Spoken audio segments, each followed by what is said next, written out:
All right, class, welcome to this mini lesson on applying the remainder and factor theorems. And ideally, we'll have a peek at the fundamental theorems of algebra as well.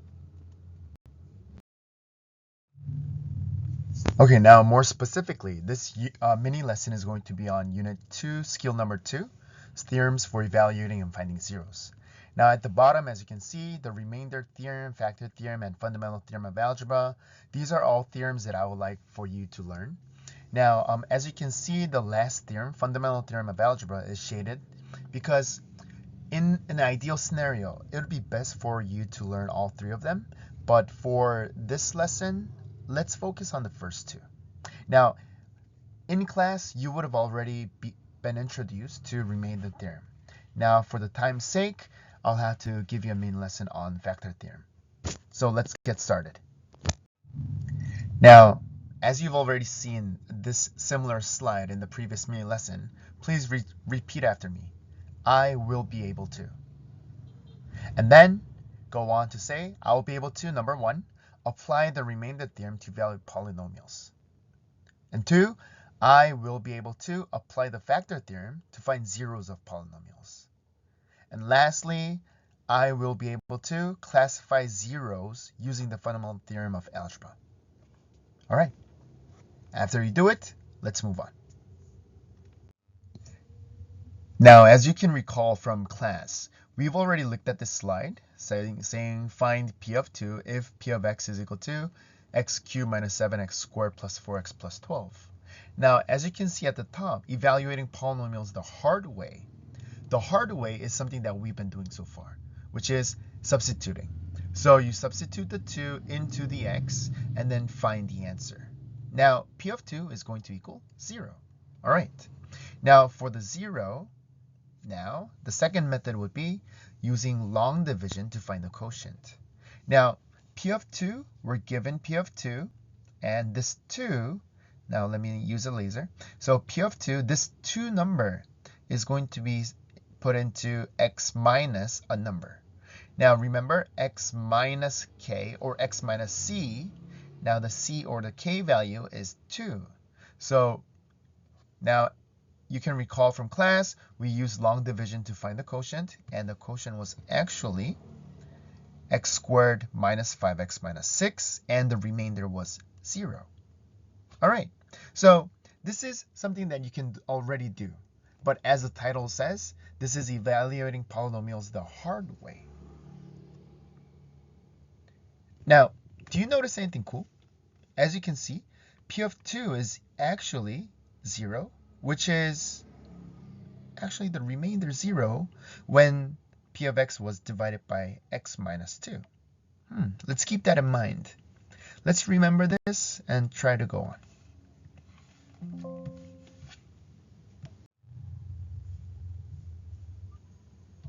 Now today, you're going to learn a theorem that says you never have to do long division just to evaluate a polynomial. Hey, everyone, read that slowly one more time. Stop the video now. So what it says, we're going to find another way of evaluating a polynomial without doing the long division. So everyone, congratulations. So long division was very confusing. It took a long time. That's more important. So we're going to look at the remainder theorem. Now, it states when you divide p of x by x minus a number k, the remainder r is exactly p of k. Now, in other words, we're saying that you can find the remainder by synthetic division or just by plugging in the k. This both of them gives the same answer. So we've looked at this. Evaluate the polynomial p of x when x is -2. Evaluate. Now there were two different methods, direct substitution and synthetic division. I'll give you a second to check your notes from today's class. If you didn't take note, please give them a try. Let's go on.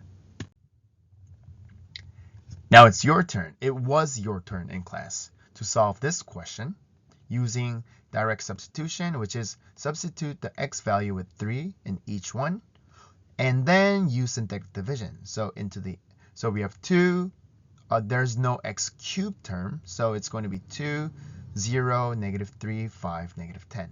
And the divisor is going to be 3. Now, from the textbook, the remainder theorem states that if a polynomial f of x is divided by x minus k, then the remainder is r. The remainder r is equal to f of k. Now, the remainder tells you that the synthetic division can be used to evaluate a polynomial function. So to evaluate f of x when k is equal to x is equal to k, divide f of x by x minus k. The remainder will be f of k. Now, let's take note of this. How can we use the remainder theorem? First application is evaluating a polynomial. Use synthetic division to evaluate this function when f is equal to negative 4. So negative 4 is here, and 5, negative 1, 13, 29. Let's do a quick review. 5, you pull it down and then multiply, so it becomes negative 20. You add the two terms, becomes negative 21. Multiply with negative 4, it becomes positive 84. Add 97, multiply negative 4, negative 388. You add, the remainder becomes negative 359.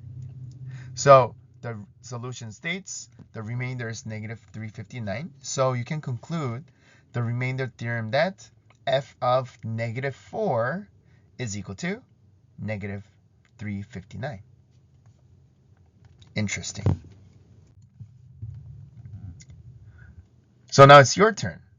Use synthetic division to evaluate the function for the indicated value of x. So please stop the video now to solve number 5 and number 6 in your notebooks. All right, now check your answers. Did you get the right answer? Amazing. If you didn't, please go back to the video and study it one more time. Now that we've looked at the remainder theorem, here's an important question. When the remainder is 0, what does it really mean?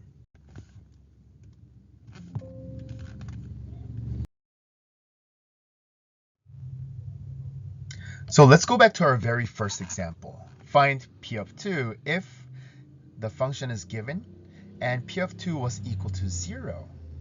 What does that mean?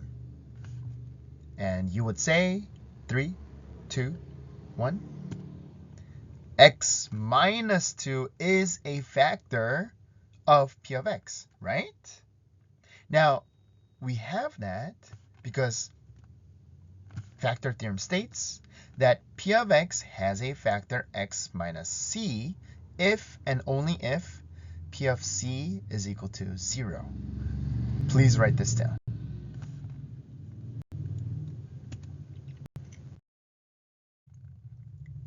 Now, the factor theorem also means that the remainder is 0 when p of x is divided by x minus c. Yes, we've started here, the remainder being 0. Now, it says any function is going to have a factor x minus a number if the function of that number is equal to 0. Write it down, and let's take a look at some examples.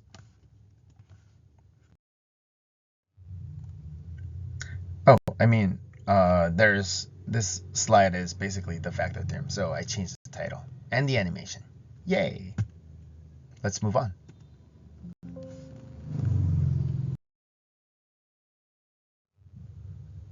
So just for your reference, here's the definition of the factor theorem from the textbook. A polynomial f of x has a factor x minus k if and only if f of k is equal to 0. If this comforts you, if you would want to, you can write this down as well.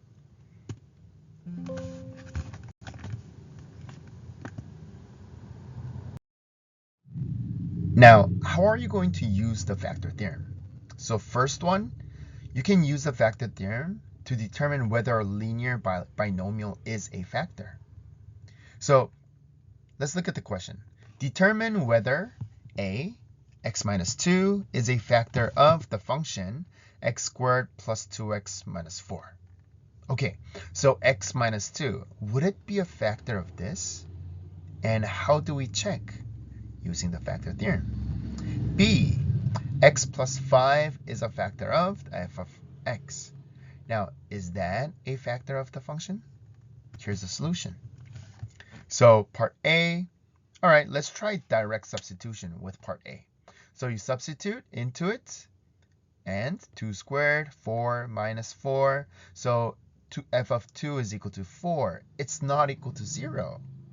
Now, because it's not equal to 0, the binomial x minus 2 is not a factor of the function. Part B, x plus 5. Instead of direct substitution, we can also use synthetic division. So x minus negative 5, so that's the negative 5 there.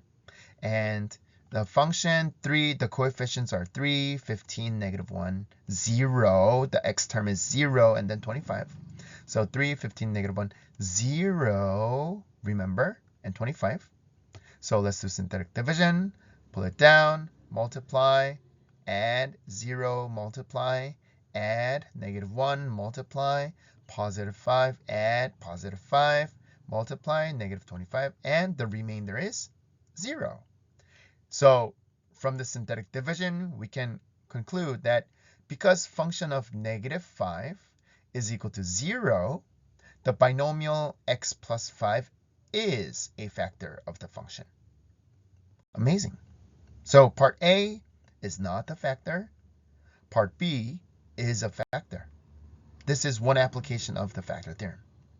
Are you done writing notes of this? Let's move on.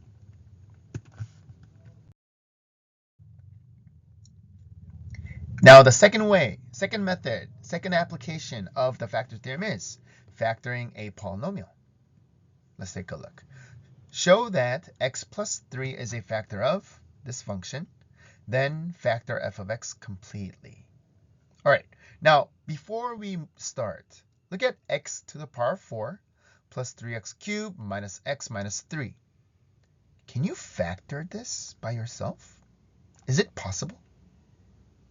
Well, until now, it's basically almost impossible to factor this without the factor theorem. So let's see how the factor theorem helps us. Now, first of all, we have x plus 3, which is x minus negative 3. Let's take a look. Negative 3 is here. Do the synthetic division, and our remainder is 0. So what does that mean? So x plus 3 is a factor of f of x. And then we're given 1, 0, 0, 1. So we have x to the power 4th, and our quotient is going to start with x to the power of 3, x cubed, x squared, x, and then negative 1. So it's going to be x cubed minus 1, right? So we have the factor x plus 3 times x cubed minus 1. And once you have that, we can also know that x cubed minus 1 is the same as cube minus 1 to the power of anything. Now in this case, cube minus cube. A cubed minus b cubed is equal to a minus b times a squared plus minus ab plus b squared. Right, difference of two cubes pattern. So we expand that. This special polynomial pattern, you already have it memorized, right? You need it, and we can expand the factor. So that's the solution. We factored f of x completely. So from f of x is equal to x to the power 4 plus 3x cubed minus x minus 3, we can factor it as x plus 3 x times x minus 1 times x squared plus x plus 1. This is all done because we know how to use the factor theorem. So you're done with taking note of this? Awesome. Let's move on. It's your turn. Give it a try. Number 10, number 11, take a look at your notes, take a look at the slides that were already given to you, and give them a try. I'll give you the answer in 3, 2, 1. Now, for number 10, you have to show your work to determine that it's not a factor. Did you figure it out? How about number 11? Here's the synthetic division. Did you get it? Amazing. If you didn't, please take a look. And here's your assignment for today. So everyone, have an amazing day. I hope you can understand this, but if you can't, give the homework questions a try. And I'm also going to give you the answers to the homework so that you try it and then you check your answers. Here we go.